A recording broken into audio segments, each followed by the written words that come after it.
தமிழகம் எங்கும் கிளைகள் கொண்ட Annamal institute of hotel management and hospital management படிப்பில் சேர்வதற்கான அட்மிஷன் நடைபெறுகிறது. நகர பகுதிகளில் 3768 முகாம்கள், கிராம பகுதிகளில் 6232 முகாம்கள், மொத்தம் 10,000 முகாம்கள். இந்த உங்களுடன் ஸ்டாலின் முகாம்கள் எல்லாத்திலையும் மருத்துவ முகாம்கள் நடத்தப்படும். நகர பகுதிகளில் 13 அரசு துறைகளோட 43 சேவைகள் திட்டங்கள் உங்களை தேடி வரும். இதுவே கிராம பகுதிகளில் 14 அரசு துறைகளோட 46 சேவைகளை நீங்கள் பெறலாம்.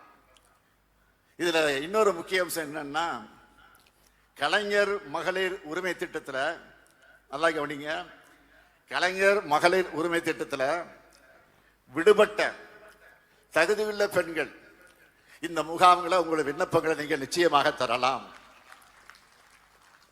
இப்படி தருக்கூடிய விண்ணப்பங்கள் மேல 45 நாட்களுக்குள்ள முடிவெடுத்து ஜூலை 2ஆம் வாரம் தொடங்கி அக்டோபர் மாதம் வரை இந்த முகாம்கள் நடக்கும். இத்தனை துறைகள், சேவைகள், திட்டங்கள், இதுல எப்படி விண்ணப்பிக்கிறது நீங்க யோசிக்க வேணாம். உள்ளூர் அளவில் இதற்கான தன்னார்வலர்கள் உங்க வீடு தேடி வந்து உங்களுடன் ஸ்டாலின் முகாம்களை பற்றி உங்களுக்கு விளக்குவாங்க. எப்படி அப்ளை பண்ணணும், எப்படி சான்று டாக்குமெண்ட்லாம் அட்டாச் பண்ணணும், தகுதி வரம்பு என்ன, இப்படி தேவையான எல்லா தகவல்களையும் வழிகாட்டுதலையும் உங்க வீட்டுக்கே வந்து கொடுப்பாங்க. இப்படி நாளும் பொழுதும் அல்லும் பகலும் மக்களை குறைய தீர்த்து கொண்டிருக்கக்கூடிய நம்மளை பார்த்தா எதிர்கட்சி தலைவருக்கு எரியத்தானே செய்யும். இப்படி ஒரு பக்கம்னா, இன்னொரு பக்கம் ஒன்றிய அரசோட கைப்பாவையா செயல்படுகிற ஆளுநர்.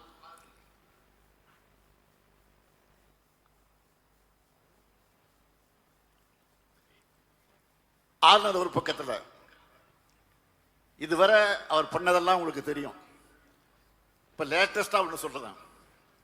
இந்த தஞ்சை மாவட்டத்தில் ஒரு புதிய பல்கலைக்கழகம் அமைக்க அறிவிப்பு செஞ்சேன். அதன் பிறகு நானே தயங்கினாலும் அந்த பல்கலைக்கழகத்துக்கு கலைஞர் பெயர் தான் வைக்கப்படணும் அப்படின்னு சட்டமன்றத்தில் இதை திமுக கட்சி உறுப்பினர் மட்டும் இல்லை, எல்லா கட்சியும் கட்சி வேறுபாடு இல்லாம எல்லோரும் இடத்துல வற்புறுத்தினாங்க. அதற்கு பிறகுதான் பல்கலைக்கழகம் அமைக்கிறதுக்கான சட்ட வரைவை எல்லோருடைய ஒப்புதலோட ஒருமனதாக சட்டமன்றத்தில் நிறைவேற்றி கவர்னருக்கு அனுப்பிச்சு வச்சோம். ஆனா தஞ்சை மாவட்ட மாணவர்கள் உயர்கல்விக்கான அந்த சட்டத்துக்கு ஆளுநர் அவர்கள் இந்த தேதி வரையில ஒப்புதல் தரல. நாம அனுப்பிச்ச உடனே அவர் ஒப்புதல் தந்திருந்தா இன்னைக்கு இந்த நிகழ்ச்சியில அழைக்க நாட்டி இருக்கலாம். எப்போ அனுப்பிச்சது, எப்போ சட்டமன்றத்தை நிறைவேற்றினது? கடந்த மே 2 அன்று அனுப்பிச்சு வச்சோம். 40 நாளுக்கு மேல ஆச்சு, இன்னும் அனுமதி தரல. உச்ச நீதிமன்ற தீர்ப்புக்கு பிறகாவது அவர் மாறி இருப்பார் நினைச்சோம், அவர் இன்னும் மாறல. கலைஞர் பல்கலைக்கழக மசோதா தொடர்பா பல முறை நாம நினைவூட்டணும். நம்முடைய மாண்புமிகு உயர்கல்வித்துறை அமைச்சரையும் ஆளுநரை போய் பாருங்க அப்படின்னு நான் சொல்லி, ஆனா உயர்கல்வித்துறை அமைச்சரை சந்திக்க நேரம் தர இன்னும் இழுத்தடித்து இருக்கிறார். இன்னும் நேரம் கொடுக்கல.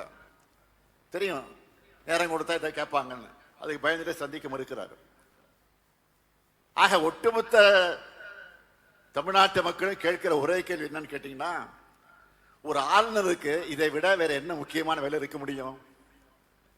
இப்படி ஆளுநர் ஒரு பக்கம் என்றால், ஒன்றிய அரசு இன்னொரு பக்கம் நிதி ஒதுக்காம உபத்திரம் பண்றாங்க. அதையெல்லாம் சமாளிச்சு நாம எவ்வளவோ திட்டங்களை, பல சாதனைகளை பண்ணிக்கிட்டு தான் இருக்கிறோம். என்னுடைய 50 ஆண்டுகால அரசியல் வாழ்க்கையில நான் பார்க்காத தடையோ எதிர்கொள்ளாத நெருக்கடியோ இல்லை. மிசாவையே பார்த்தவன் இந்த ஸ்டாலின். அரசியல்ல நெருக்கடிகளையும் எல்லா எதிரிகளையும் அவர்களோட சதித்திட்டங்களையும் எதிர்த்து போராடியவன். அதையெல்லாம் முறியடிச்சு தான் இன்றைக்கு உங்களுடைய அன்போடு, உங்களுடைய ஆதரவோடு நான் இன்றைக்கு முதலமைச்சராக வந்து உட்கார்ந்து இருக்கிறேன். எல்லா வகையான எதிர்ப்புகளை தாண்டித்தான் இன்றைக்கு உங்களுக்கு முன்னாலே நின்று கொண்டிருக்கிறேன்.